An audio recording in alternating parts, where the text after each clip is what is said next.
오늘 주시는 말씀은 요한복음 15장 1절에서 8절까지입니다. 신약성경 174페이지에 기록이 되어 있습니다.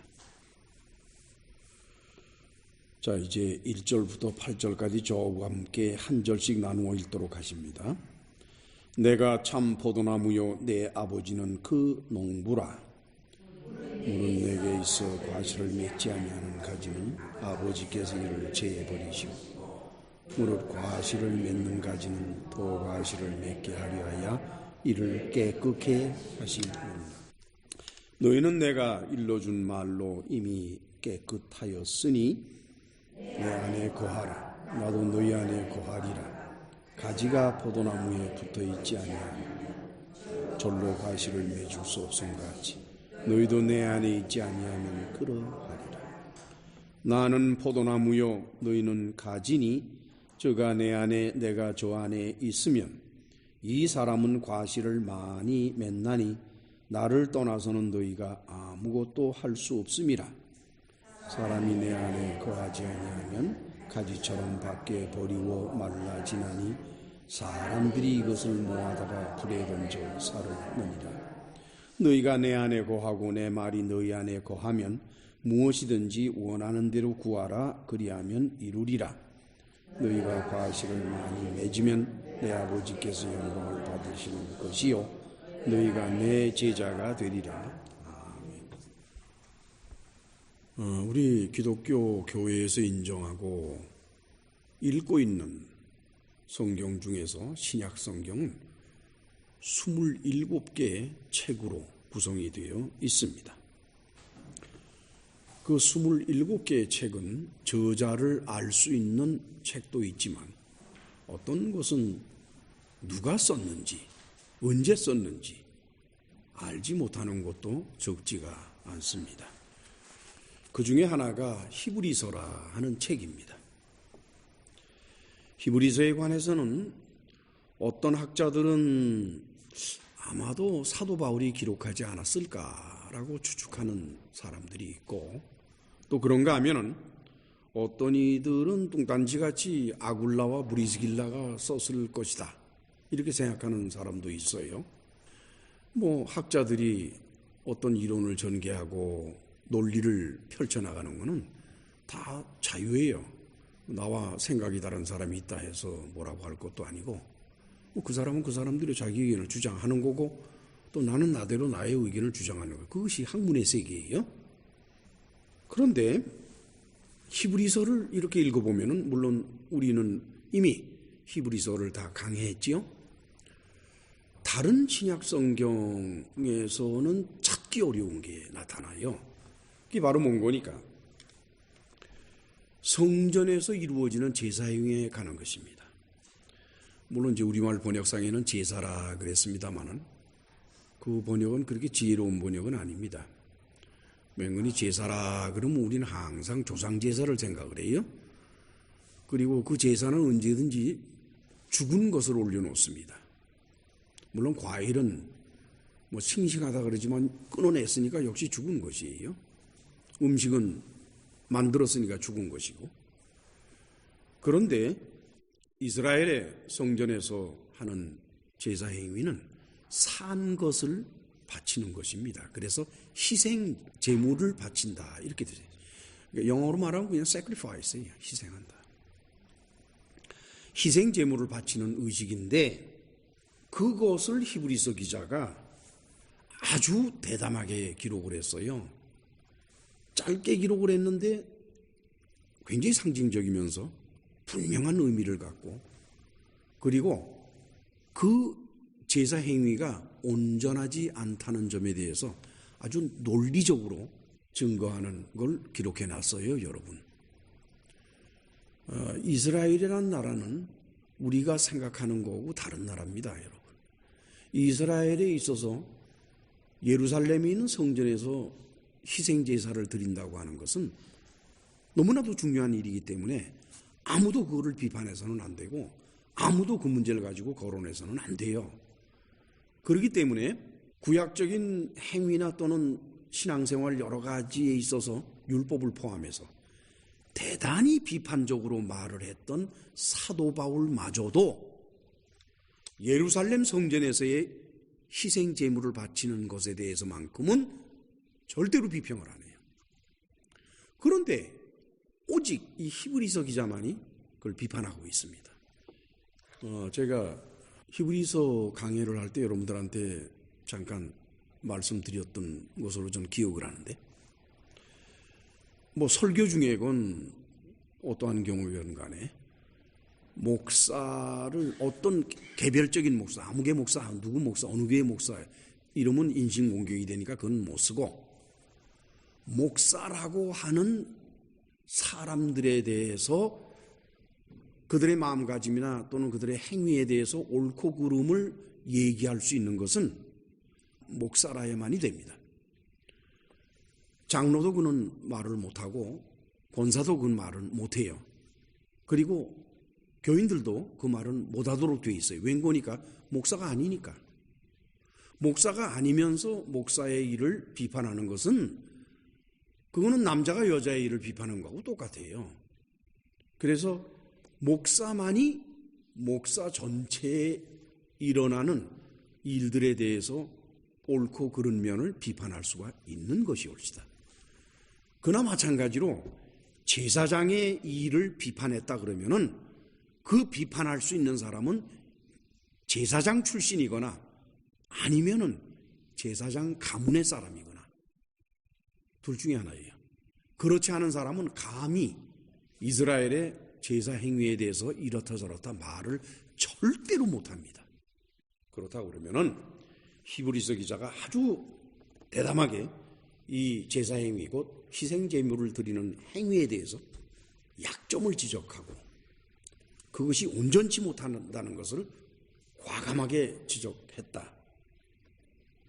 더더군다나 제사장이라는 인간들이 온전치 못한 것을 아주 간단하게 지적을 했어요.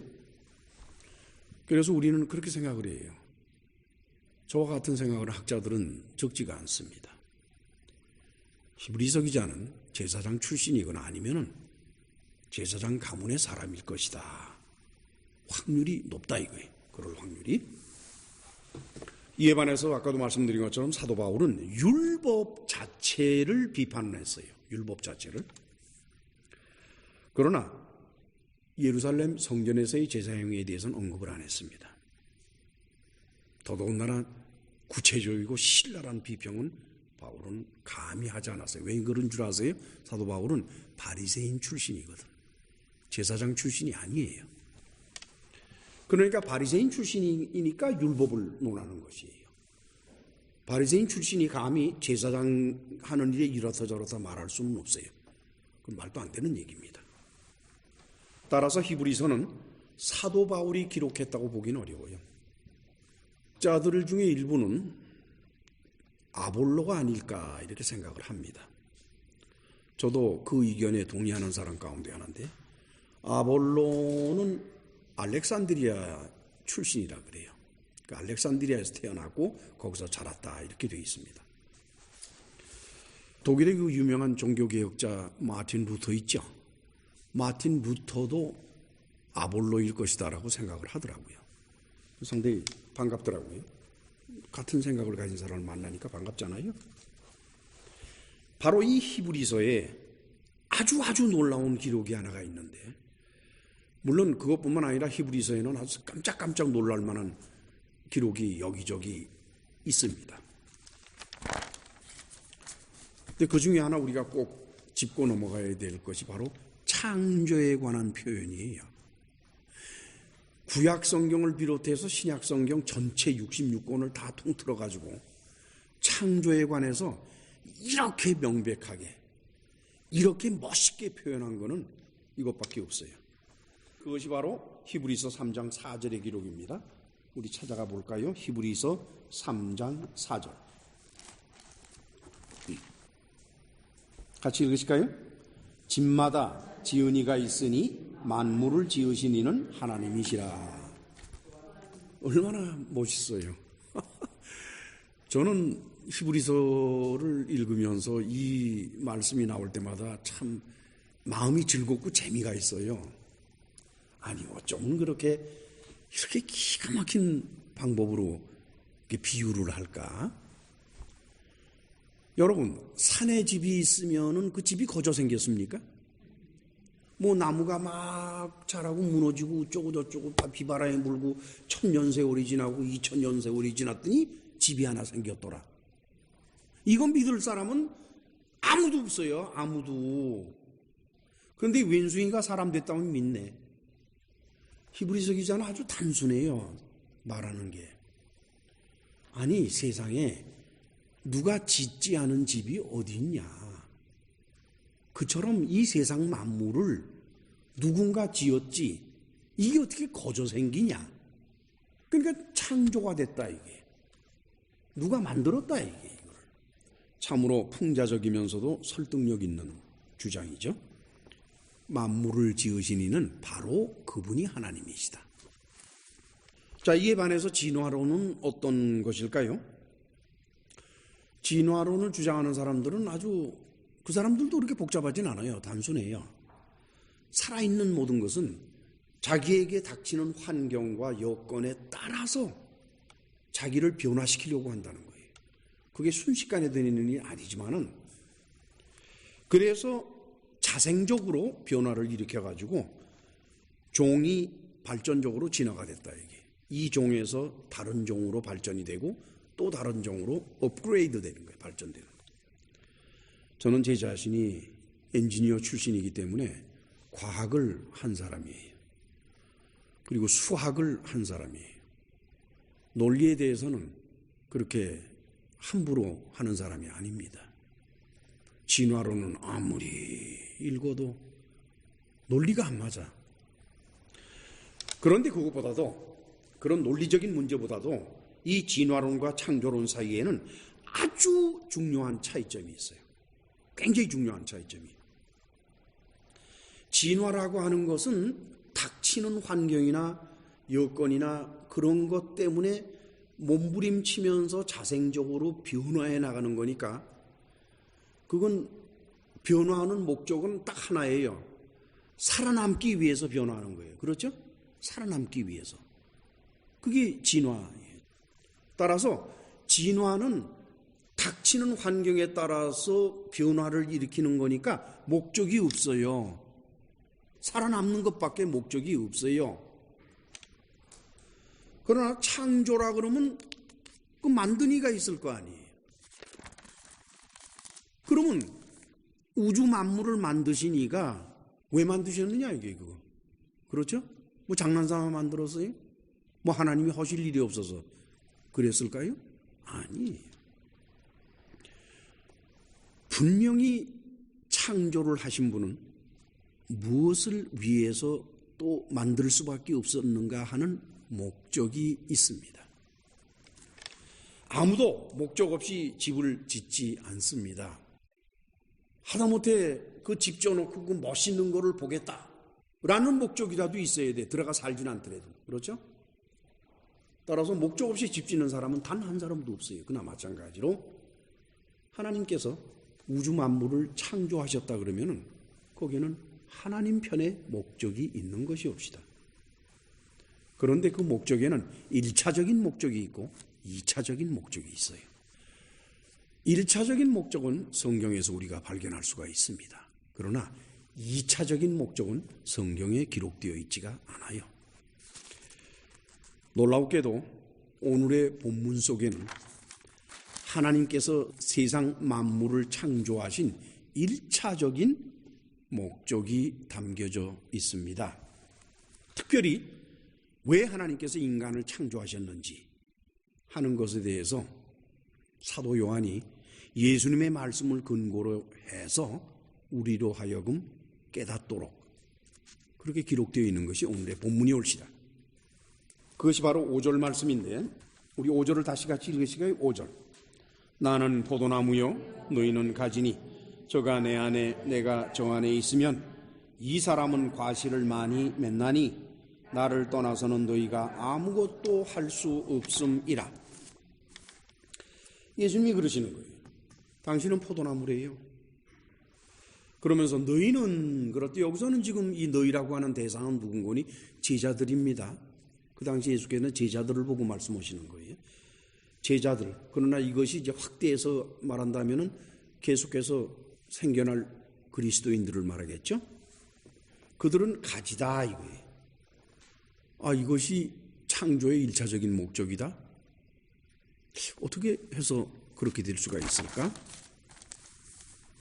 제가 여러분들에게 창조에는 1차적인 목적만 있는 것이 아니라 2차적인 목적이 있을 것이라고 말씀을 드렸는데, 무슨 근거로 창조에는 2차적인 목적이 있겠느냐?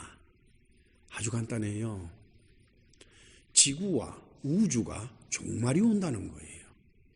끝장이 난다는 거예요. 다 파괴돼서 없어져 버린다는 거예요.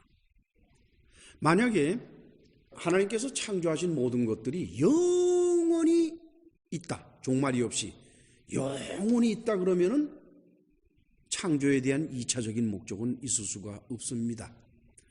그야말로 잘 먹고 잘 살아라 그렇게 해서 그냥 맹돌아 놓으신 거예요. 그죠? 그리고서는 하나님께서 온 우주 자연을 다 만드시고 거기에 사람들로 살라고 놔두시고 사람들이 치고받고 뭔 짓을 하든지 간에 뭐 잘 되겠지 뭐 이렇게 해서 쭉 해서 이제 영원히 가라.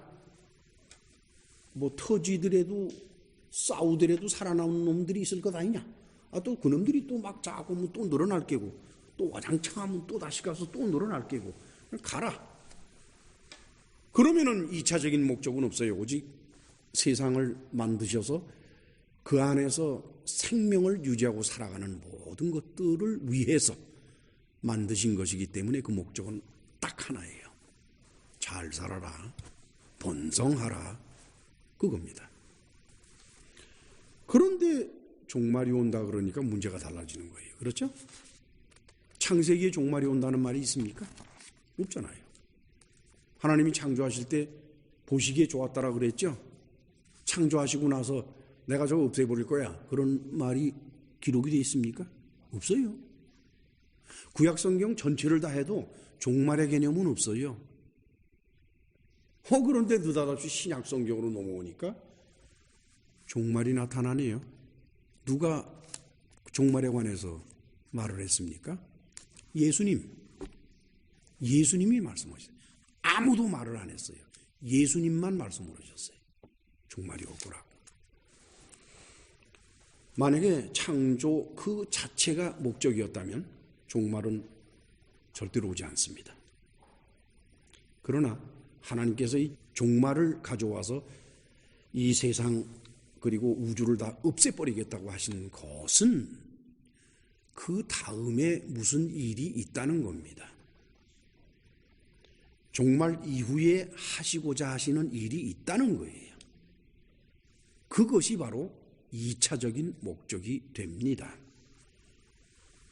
신약 성경에는 그것을 알고 있는 사람이 단 하나도 없어요. 12제자를 비롯해서 모든 신약 성경을 기록한 사람들 전부가 다 사도 요한까지, 요한계시록을 기록한 사도 요한까지 그것이 무엇인지 아는 사람이 없어요.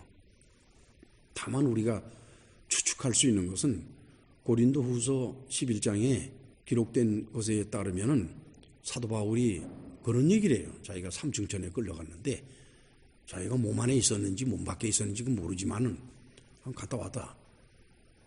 그런데 그 갔다 와서 가서 뭘 들었어? 뭘 봤어? 그러니까 난 무슨 얘기를 들었는데 하나님한테 근데 하나님께서는 그거 나가서 얘기하면 안 된다고 그러셨어요. 그뿐이에요. 저는 그걸 읽으면서 아주 생각을 많이 했어요. 아니 바울이 뭘 봤길래 뭘 들었길래 하나님께서 바울한테 보여주시고 난 다음에 또 말씀하시고 난 다음에 모든 성경 기자들한테는 보여주시거나 말씀하시면은 전하라 그랬거든. 구약의 선지자들은 전부 다 하나님께서 말씀을 주시면서 전하라 그랬어요. 그렇죠? 모세한테도 그랬어요. 요한계시록을 기록한 사도 요한에게도 하나님께서 뭐라 그래? 전하라. 그렇죠? 그런데 유난스럽게 바울만큼은 이 땅으로 너 혼자 들어 나가서 얘기하면 안 돼. 그래가지고 이 사람이 뭘 봤는지 뭘 들었는지 죽을 때까지 얘기를 안 해요. 그래서 신약 성경에는 그게 없어요. 기록이 없어요. 찾을 수가 없어요. 저도 마찬가지로 그것이 무엇일까 궁금하지만 바울한테까지 말 못하게 하신 하나님께서 내가 무엇이길래, 그렇죠? 자, 그렇다 그러면은 2차적인 목적은 우리가 도저히 알 수 없는 겁니다. 저는 그렇게 생각해요. 알려고 노력도 하지 마라. 그러나 2차적인 목적이 무엇인지는 모르지만 그것이 있다 그런다면은 1차적인 목적, 창조를 하시게 되는 1차적인 목적은 거기에서 끝나는 것이 아니라 그것이 2차적인 목적을 이루기 위한 수단이라는 거예요. 여러분들이 큰 집을 짓기 위해서, 사기 위해서 뭘 해야 됩니까? 돈을 벌어야지. 그러면 돈을 버는 것은 1차적인 목적이지만은 그는 집을 짓는 것의 수단에 불과한 것이 되고, 그러니까 집을 짓는 게 2차적인 목적이 되고 돈을 버는 것은 1차적인 목적이 되는 거예요. 우리는 오늘의 본문을 통해서 하나님의 창조의 1차적인 목적을 알게 됩니다. 요한복음 15장 1절을 같이 읽으실까요? 1절만 같이 읽읍시다.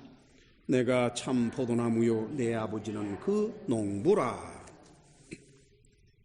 예수께서는 뭐라고 말씀하시는 거니? 당신은 참 포도나무다. 에고 에임이 해 암펠로스 해 알레시네. 그래서 암펠로스 그럼 바인이에요. 바인. 그러니까 덩쿨이 있는 나무를 바인이라고 그러죠. 여러분 저 도마도 있죠. 토메이토. 도마도에 보면은 이렇게 줄기가 있는 거 있잖아요. 그걸 바인이라고 그러죠. 바인 토메이토라고 그러잖아. 그런 걸 이렇게 바인이에요. 그게. 그래서 일반적으로는 이제 바인 그러면은 그냥 보통은 그냥 포도나무다 이렇게 생각들을 합니다. 그런데 참 포도나무라고 그랬어. 알레시네. 근데 알레시네라고 하는 것은 뭘 말하는 거니? genuine하다는 겁니다. 순수하다는 뜻이에요. 그다음에 authentic하다는 것은 순종이란 뜻이에요. 순종. 권위가 있고. 예수께서 내가 포도나무인데 참 포도나무, 즉 알레시네 포도나무라고 말씀하신 까닭은 뭔 거니? 이 세상에는 가짜 포도나무들이 있다는 거예요. 나는 그들과 다르다는 겁니다. 기독교 교회 안에는 가짜 포도나무들이 있다는 거예요. 나는 그들과는 다르다. 그 말씀을 하시느라고 참 포도나무라 이렇게 말씀하신 겁니다. 우리말 번역상에. 그 다음에 아버지가 농부다 그래서 카이파테르 아버지, 나의 아버지는 호 게오르고스 에스티너스. 게오르고스 그러면은 이제 이게 우리말 번역상에는 농부라 번역을 했는데 여기는 두 가지 의미가 있어요. Who owns a farm, 어느 농장을 소유한 사람을 말하거나 또는 Who does agricultural work on a contractual basis예요. 그러니까 계약을 해서 어느 기간 동안 농사일을 하는 사람이에요. 그 사람을 말해요. 그래서 그거를 vine dresser라고 그럽니다. 즉 포도원에 포도나무를 가꾸고 일하는 사람이 있죠. 그 일하는 사람을 vine dresser라고 그래요. 번역을 다 훑어봤어요. 봤더니 한글 번역하고 일본 번역에서는 농부라고 번역을 했습니다. 농부. 한편 중국 번역에서는 재배적인, 그래서 재배하는 사람, 그러니까 농부가 아니라 재배하는 사람 이렇게 돼 있고, 영어 번역에서는 킹 제임스 버전하고 American Standard Bible, 그다음에 Revised Standard Version, 이 권위 있는 세 권은 모두가 다 vine dresser로 번역을 했어요. 그러니까 포도원에서 일하는 사람 이렇게 번역을 했고, NIV 성경 있지요. NIV 성경에서는 가드너라고 번역을 했어요. 가드너. 정원에서 일하는 사람. 그렇죠? 이러한 번역에 담겨 있는 뜻은 아주 깊은 겁니다, 여러분. 그래서 뭐 농부나 뭐 바인 드레서나 무슨 차이가 있느냐, 그냥 뭐 농사 짓는 사람인지 뭐 천만에요. 그걸 농부라고 말할 때하고 바인 드레서라고 말할 때는 근본적으로 뜻이 달라져요. 농부라는 것은 농장을 소유한 사람을 말합니다. 그 사람은 자기가 직접 포도원을 가꿀 수도 있지만은 일꾼을 써서 포도원을 가꿀 수도 있어요. 그렇죠? 따라서 농부다 그러면 영원한 관계가 됩니다. 그 땅을 팔 때까지는 그건 그 사람의 것이기 때문에 영원한 관계예요. 그렇죠?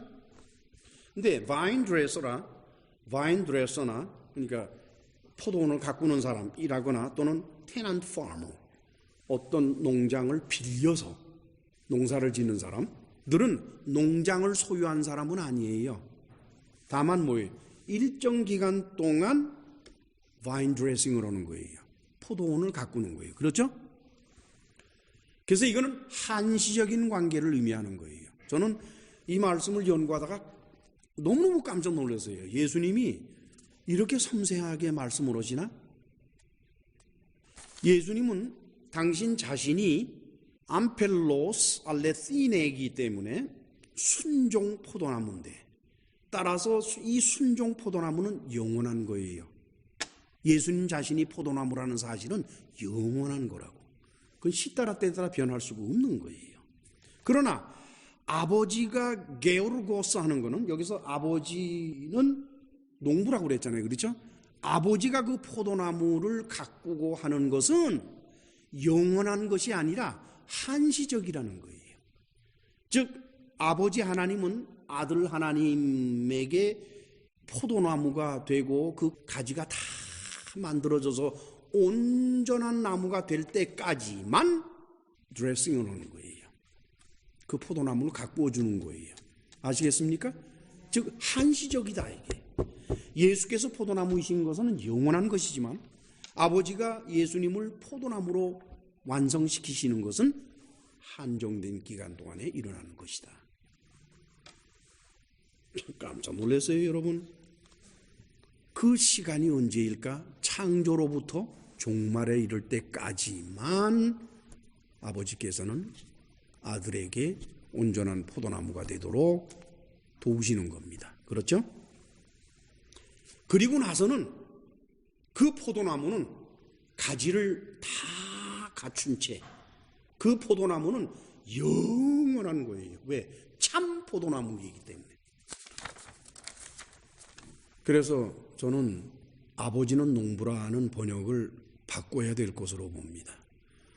아버지는 농부라 그러면 아버지가 농부인 것이 영원한 것이 되어버리고 마니까 그래서는 안 되고, 한시적인 것이니까 영어 번역 또는 중국 번역처럼 재배자이다 라고 바꾸는 것이 옳다고 저는 생각을 합니다. 자, 이제 요한복음 15장 2절로 3절을 같이 읽으실까요? 2절로 3절 같이 읽습니다. 무릇 내게 있어 과실을 맺지 아니하는 가지는 아버지께서 이를 제해 버리시고, 무릇 과실을 맺는 가지는 더 과실을 맺게 하려 하여 이를 깨끗게 하시느니라. 너희는 내가 일러준 말로 이미 깨끗하였으니. 판클레마 엔 에모이. 아주 예수님이 흥미있는 말씀을 하시는데, 우리말 번역상에는 내게 있어 라고 이렇게 번역이 되어 있어요. 무릇 내게 있어 과실을 맺지 아니하는, 그랬는데 이건 내게 있어가 아니라 NMO예요. 내 안에. 저는 이 말씀을 이렇게 분석을 하면서 연구를 하다가 깜짝 놀랐어요. NMO, 예수께서는 NMO라고 그러고 나서, 내 안이라고 그러고 나서 내 안에 클레마, 브랜치, 가지가 있는데 그 가지에는 두 가지가 있어요. 하나는 메페론 카르폰. 여기서 카르폰 그럼 풀, 열매예요, 과실. 그 다음에 메론 그럼 메로, 이거는 맺히는 거예요. 이제 열매를 맺고 그러는 거 있죠. 그걸 말하는 거예요. 근데 그 앞에 메자가 붙으면은 아니다 하는 뜻이에요. 내 안에, 예수님 안에 가지가 두 가지가 있는데, 하나는 열매를 맺히는 가지이고 또 하나는 열매를 맺지 않는 가지예요. 이 헬라어에는 열매를 맺지 않는다 그랬어요. 열매를 맺지 못한다고 말을 안 하고 열매를 맺지 않는다 그랬어요. 첫째, 지금 예수께서 말씀하시는 가지는 혼자서 있을 수가 없어요. 반드시 어디인가 붙어 있어야 돼요. 그렇죠? 그러니까 예수님한테 와서 붙었다 이게 그 가지가. 붙어 있어야 돼요. 둘째, 그런데 그 예수님한테 와서 붙어 있는 가지는 두 가지인데 하나는 열매를 맺지 않는 것이고 또 하나는 열매를 맺는 게 있다. 이 말씀의 뉘앙스, 그 말씀 속에 담겨진 뜻을 살펴보면 뭔 줄 압니까, 여러분? 뭐 능력이 없어서 열매를 맺지 못하는 게 아니에요. 또는 아예 뭐 종자가 시들시들해서 열매를 맺지 못한다는 것이 아니에요. 가지가 두 가지가 있는데 하나는 부지런히 열매를 맺히는데 하나는 안 맺어요. 한 가지는 예수님한테 순종을 해서 열매를 맺는데 또 한 가지는 순종을 안 해요. 그거 왜 붙어 있는지 모르겠어. 전 이 말씀을 이렇게 바라보다가 깜짝 놀랐어요. 기독교 교회 안에는 열매를 맺는 사람들이 있고 열매 맺지 않는 사람들이 함께 살고 있다는 거예요. 그런데 궁금한 거는 열매 맺지 않으려면 뭐 때문에 교회 안에 들어와서 사느냐 이게. 그렇죠? 기독교인으로서 왜 사느냐 이게. 왜 기독교인으로 살죠? 여러분. 천국 가야 되니까. 천국은 가야 될 거 아니에요. 그래요, 안 그래요? 그러니까 예수님하고는 상관도 없는 거예요. 그 사람들은 그냥 천국 가는 것만 생각을 해. 그냥 교회 안에 들어와서 천국 갈 욕심에. 그러니까 절대로 과실을 맺지를 않는 거예요. 그런데 열매를 맺는 가지는 하나님께서 어떻게 해주신다 그러니까 깨끗하게 해준다 그랬거든. 깨끗하게. 근데 그게 바로 뭘 말하는 거니? 전지하는 거를 말해요. 우리가 나무가 잘 자라려면은 이 가지들을 적당히 잘라줘야 됩니다. 아야야 송두리째 밑둥부터 잘라버려야 될 것도 있지만 대부분은 그렇게 할 필요는 없어요. 가세만 좀 이렇게 잘라서 전지해주면은 꽃도 많이 피고 꽃 많이 피면 열매도 많이 열리고 그렇죠? 그렇습니다. 지금 그거예요. 아버지께서는 그걸 해주신다는 거예요. 그런데 그러면서 예수께서는 뭐라고 말씀하시는 거니?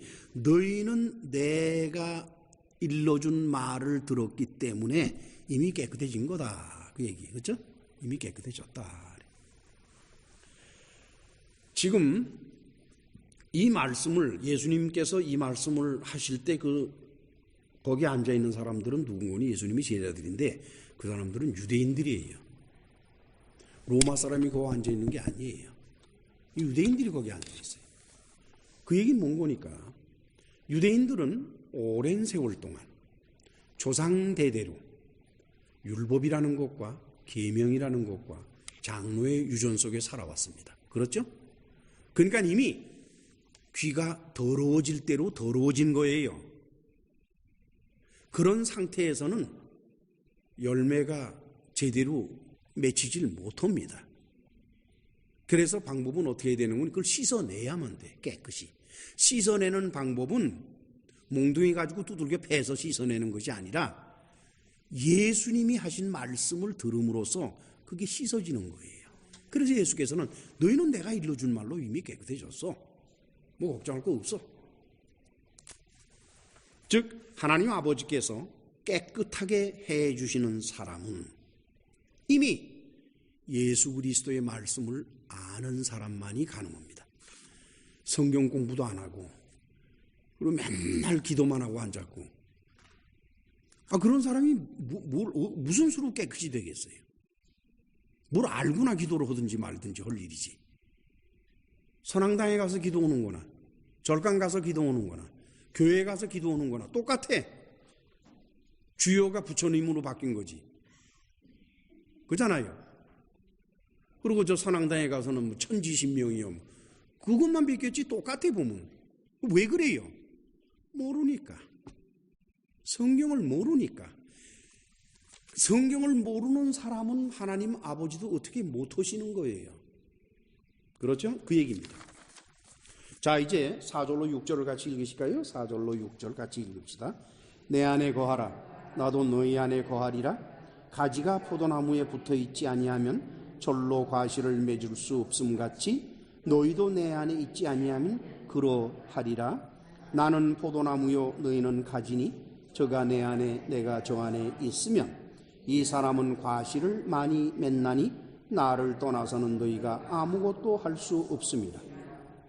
사람이 내 안에 거하지 아니하면 가지처럼 밖에 버리워 말라지나니 사람들이 이것을 모아다가 불에 던져 사르느니라. 여기에서 가지가 말라니까 모아다가 불에 던져 살른다 그럴 때 어떤 사람들은 이걸 지옥불 속에 들어가는 거라고 얘기를 하는데 그건 아니에요. 예수님은 지금 그 말씀하시는 거 아니에요. 그저 세상 얘기와 비유해서 알아듣기 쉽게 하느라고. 말라 비틀어진 나무를 주워다가 떼지 그런 거 어디다 쓸 겁니까? 그렇잖아요. 그 얘기입니다. 내 안에 거하라 그랬어요. 메이나테 엔 에모이. 에모이 그러면 나의 엔 안에. 그 다음에 메이나테 그러면 메노. 그래서 이건 뭘 말하는 거니? 머물러 있는 걸 말합니다. 리메인하는 거, 스테이, 머물러 있는 걸 말하는 거예요. 내 안에 거하라는 말은 내 안에 들어와 살라는 뜻이 아니라 자꾸 우리말 번역에 거하다 자꾸 이렇게 해가지고 그냥 집 짓고 사는 거로 자꾸 생각을 해요. 그게 아닙니다. 저는 언젠가는 좀 한글 번역에 우리말 성경이 좀 이 번역을 좀 바꿨으면 좋겠어요. 그러니까 사람들이 전부 이상하게 생각을 해요. 이거는 나를 떠나지 말라는 겁니다. stay 하는 것은 뭐예요? do not leave. 떠나지 말라는 뜻이에요. 그렇죠? 너희들은 나를 떠나지 마라. 그럼 우리가 예수님을 떠나는 것은 뭡니까? 예수님의 계명을 떠나는 거예요. 우리가 예수님의 계명을 지키고 예수님 계명 안에 있으면 우리는 예수님을 떠나는 것이 아니라 예수님과 함께 있는 것입니다. 그렇죠? 그러면은 카고 and 휘민 그랬어요. 카고라고 하는 것은 I also, 나 역시 하는 뜻입니다. 헬라어로 카고 그러면. 예수님이 좀 뭐라고 말씀하시는 거니까 이거 다 굉장히 심각한 말씀이에요. 너희가 나를 떠나지 않는 한은 내가 너희를 떠나는 일은 없을 거다. 그 얘기는 뭐예요? 사람은 예수님을 떠날 수 있어도 예수님은 그 사람을 먼저 떠날 수는 없다는 거예요. 너무나도 많은 사람들이 기독교 교회 안에서 신앙생활을 하다가 하나님이 나를 버리셨나라고 말할 때가 있잖아요. 천만에 그런 일은 있을 수가 없어요. 그런데 슬슬 보면은 그 사람이 버리고 있어요. 그 사람이. 지금 예수님은 그 말씀을 하시는 겁니다. 주님께서 우리를 떠나시는 것이 아니라 우리가 주님을 떠나게 되니까 너희 일이나 신경 써. 주여 떠나지 마옵소서 그런 소리 할 것 없어요. 다윗같이. 다윗은 성신을 떠나지 말게 하옵소서 그러는데 그건 다윗이 잘못 기도한 거예요. 그거는. 왜 성신이 떠나요? 자기가 떠나니까 떠나지. 그렇죠? 그러니까 지금 그거에 지금 예수께서는 하나님이 가시냐 오시냐 씨잘데없는 소리 하지 말고 너희나 정신 차려 잘해. 이제 그 얘기. 여러분 가지는 혼자 힘으로 열매를 맺는 것이 아니죠. 그렇죠? 포도나무에 붙어 있을 때야 비로소 열매를 맺게 되는데 이와 마찬가지로 사람이 그리스도인으로서의 열매를 맺으려 하면은 예수 그리스도를 떠나서는 안 될 겁니다. 즉 그의 말씀을 떠나서는 안 된다는 거예요. 이것은 우리에게 무엇을 시사하는 거니? 세상에 예수 믿는 사람만 바르게 삽니까? 아니죠. 절간 다니는 사람, 참 무당 옆집에 사는 사람, 별별 사람 다 많지만 그 중에는 그 바르게 사는 사람들 많아요. 난 가만히 보니까 다들 나보다 바르게 사는 것 같아요. 내가 목사지만은 여러분들보다도 내가 좀 못하고 주위 사람들보다도 내가 못한 것 같아요. 그런데 왜 나는 하나님 앞에 의미가 있는 사람일까? 그건 내가 예수님의 계명을 알고 지키려고 애를 쓰기 때문에 그래요. 여러분들이 예수님을 떠나시지 않는 것이 바로 그리스도인이 되는 것처럼, 즉 여러분들의 도덕적인 품성이나 성격적인 문제거나 이런 여러 가지가 사람들 보기에 아름답고 좋게 보여서가 아니라, 그것이 판단의 기준이 되는 것이 아니라, 그런 사람은 세상에 세고 셌어요. 많아요. 그러나 그들 모두가 다 하나님의 사람이 될 수 없는 까닭은, 개 중에는 예수님의 계명 속에 있는 사람도 있지만, 어떤 사람은 예수님의 계명과는 담을 쌓고 있는데 자기의 계명으로 바르게 살아. 그렇죠? 그런 사람들 많아요. 굉장히 많아요, 여러분. 아마 교회 안에보다 교회 밖에 더 많을걸. 예수 그리스도 안에 있지 않은 사람, 즉 예수 그리스도의 말씀을 떠난 사람은 밖에 버리워 말라진 가지와 같다. 좀 그러네요. 자, 이제 7절에서 8절을 같이 읽으실까요? 너희가 내 안에 거하고 내 말이 너희 안에 거하면 무엇이든지 원하는 대로 구하라. 그리하면 이루리라. 너희가 과실을 많이 맺으면 내 아버지께서 영광을 받으실 것이요 너희가 내 제자가 되리라. 전 아주 이 말씀을 읽으면서 참 궁금한 게, 예수님은 그냥 계속해서 과실 얘기만 하지 그 과실이 뭐라는 말씀을 안 하시네요. 저 과실을 맺어라, 과실을 맺어라. 그 모르면 어떻게 하는 게 과실을 맺는 겁니까? 말씀을 안 하세요.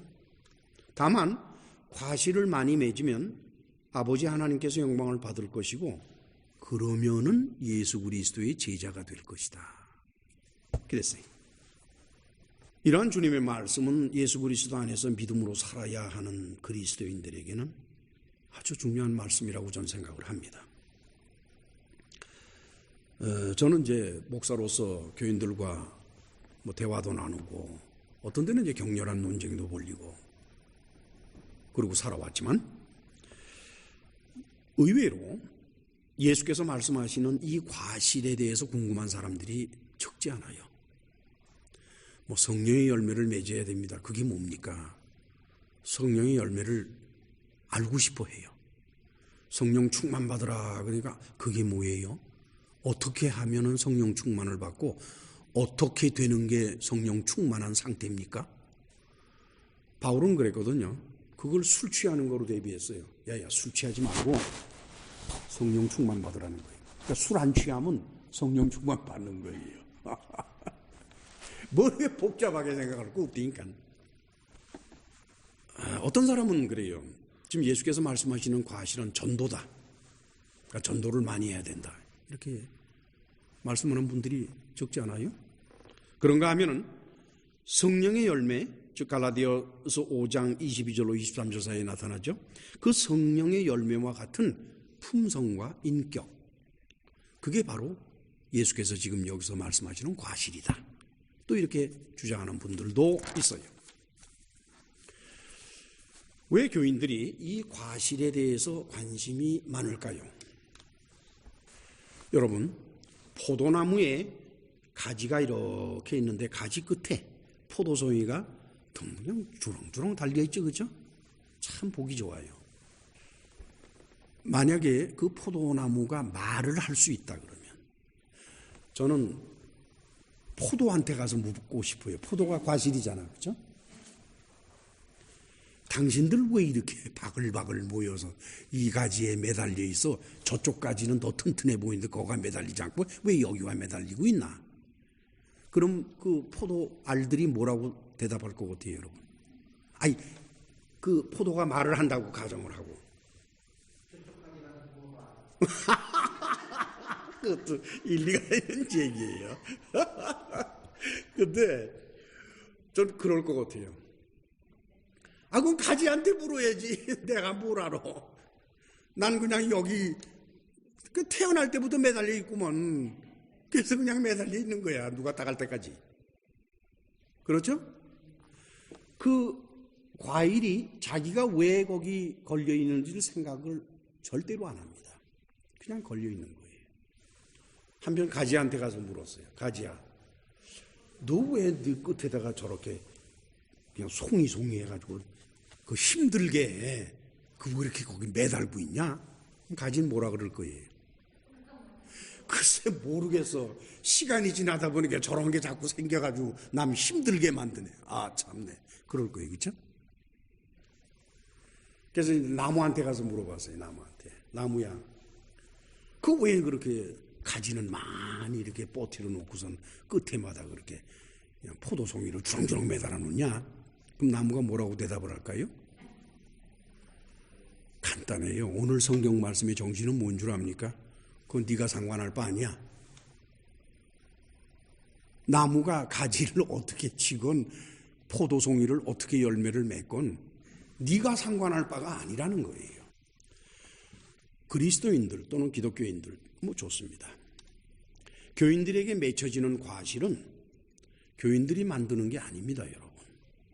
또한 교인들이 노력한다고 이루어지는 것도 아니에요. 다만 저가 내 안에 내가 저 안에 있으면 이 사람은 과실을 많이 맺는다라고 하시는 이 말씀, 주님의 말씀 그대로 우리가 하나님의 말씀 안에 있으면 나도 모르는 사이에 저절로 이루어지는 게 바로 지금 이 본문에서 말씀하는 과실이라는 겁니다. 이 과실에 관심을 가질 필요가 없어요. 만약에 기독교인들이 그 과실이 무엇이라는 것을 안다면 어떤 일이 벌어질 것 같아요? 절대로 안 기다리지. 그 나무까지 왜 기다려요? 그냥 뿅 하고 나오지 그냥. 그렇잖아요? 그러면 그건 뭐예요? 어센틱하지가 않은 거예요. 순종이 아니고 뭡니까? 가짜가 되는 거야. 그렇기 때문에 교회 안에서 성령의 열매가 무엇이냐는 것을 주장하고 논란을 벌이고 또 뭐 어느 목사님이 그런 말씀 하셨습니다 해서 과실이 무엇이라는 것을 자꾸 얘기를 해주면 어떤 현상이 교회 안에 벌어지는 거니? 교인들이 위선을 시작을 해요. 히포크라틱. 위선이 시작이 됩니다. 이것은 인간이 이루는 것이 아니에요. 하나님이 예수 그리스도를 통해서 이루시는 게 바로 이겁니다. 아시겠죠?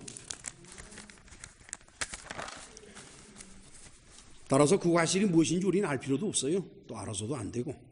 우리가 할 일은 다만 7절입니다. 우리 7절 같이 읽으실까요? 너희가 내 안에 거하고 내 말이 너희 안에 거하면 무엇이든지 원하는 대로 구하라. 그리하면 이루리라.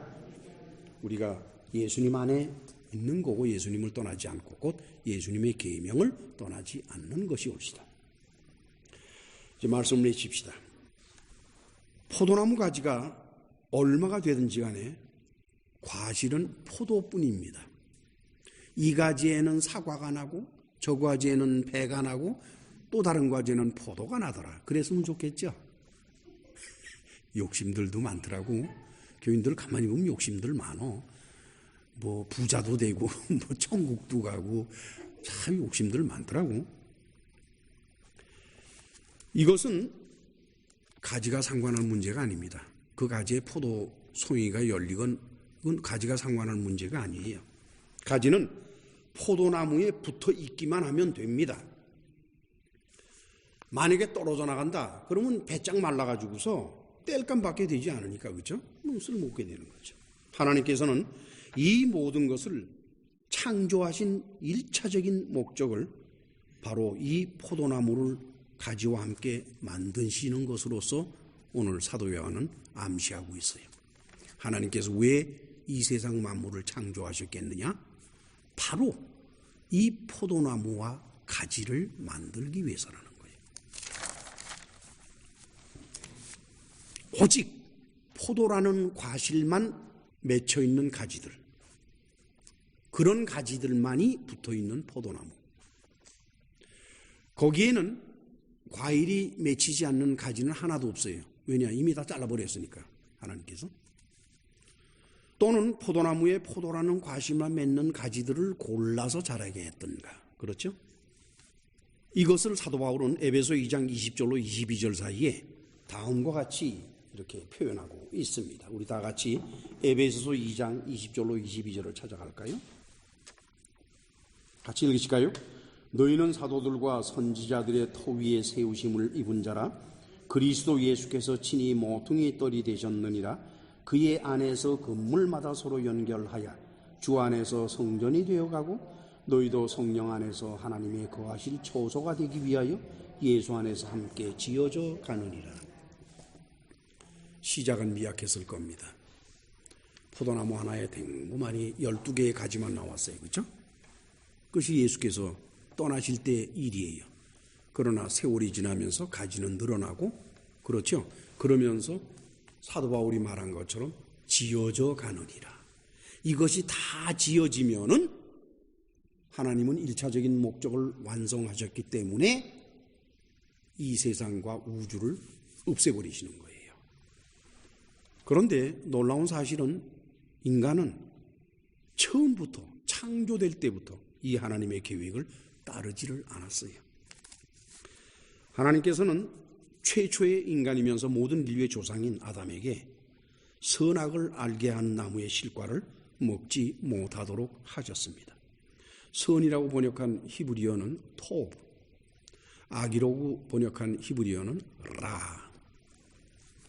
근데 그것을 모랄한, 즉 도덕적인 개념이거나 종교적인 개념으로 선악이라고 번역을 하면 문제가 아주 커집니다.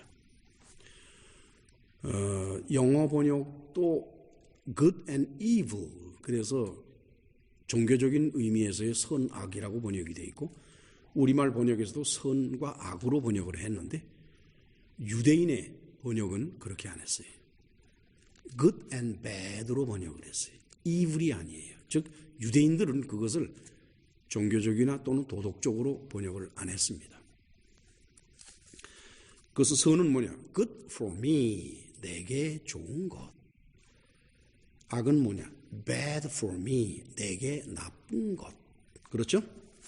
아담은 자기에게 좋은 것과 자기에게 나쁜 것을 알아야 되겠다 이게예요.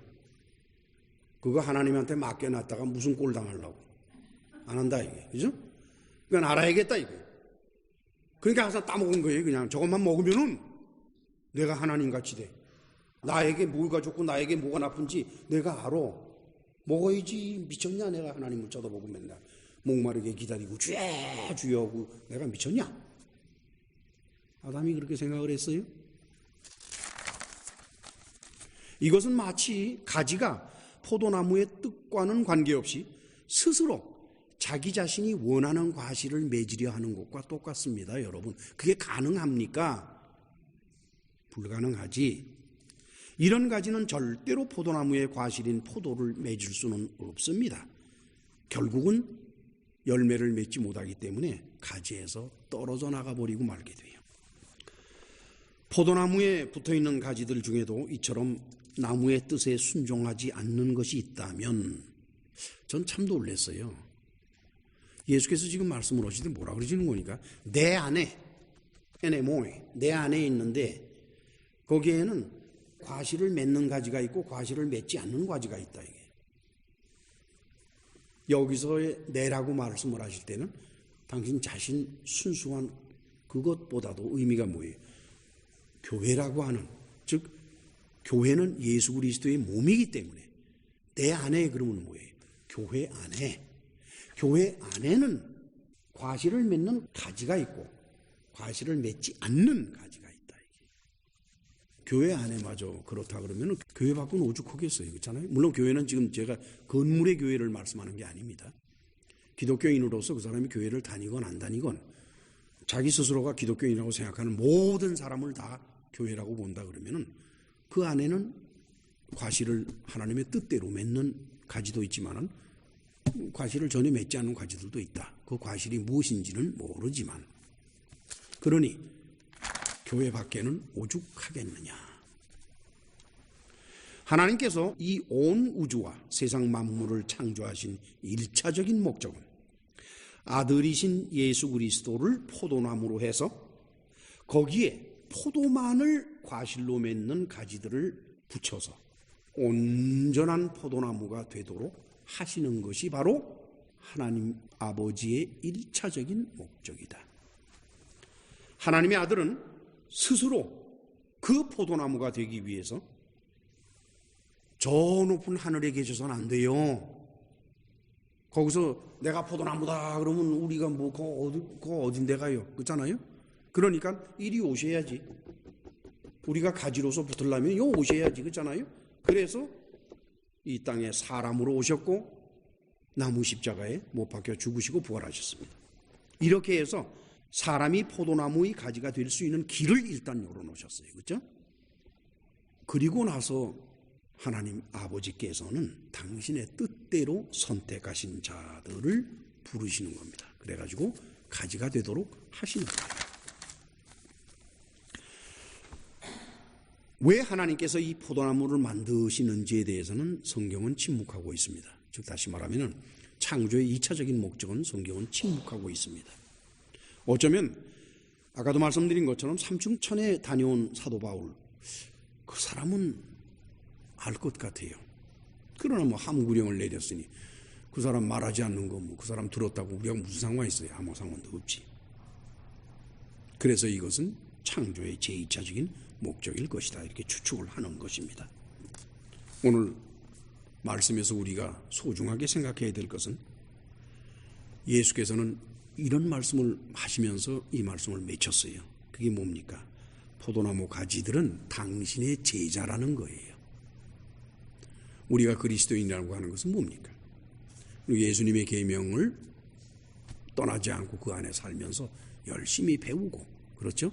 익히고, 그래서 우리가 할 수 있는 것을 하면서 실천해 나가고, 절대로 윤리적으로나 도덕적으로나 종교적으로나 온전한 사람이 되는 것이 목적이 돼서는 안 됩니다. 예수께서는 그러셨어요. 지금 너희가 온전해지라는 말씀이 아니에요. 떠나지 말라는 겁니다. 떠나지 않는 것이 예수님과 함께 살아가는 유일한 방법이에요. 섣불리 우리가 뭔가 좀 제대로 해서 큰 것처럼 생각하면 그 다음에 뭐예요? 교만에 빠져가지고 예수님의 계명은 다 없어져 버려요. 전부 다. 기도합시다.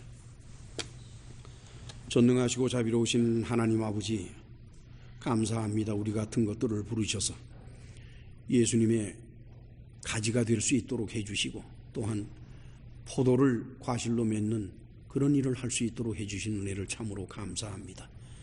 우리는 예수님의 가지로서 한 일도 없고 우리 자신이 우리를 돌이켜봐도 부끄럽기 짝이 없지만, 그러나 우리 마음에 항상 예수님을 섬기면서 예수님을 떠나지 아니하고 예수님의 계명 가운데 살아가면서 그 계명을 지키려고 노력을 하고 있습니다.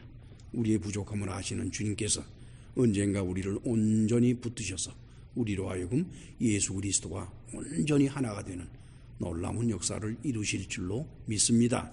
예수님의 이름으로 기도합나이다. 아멘.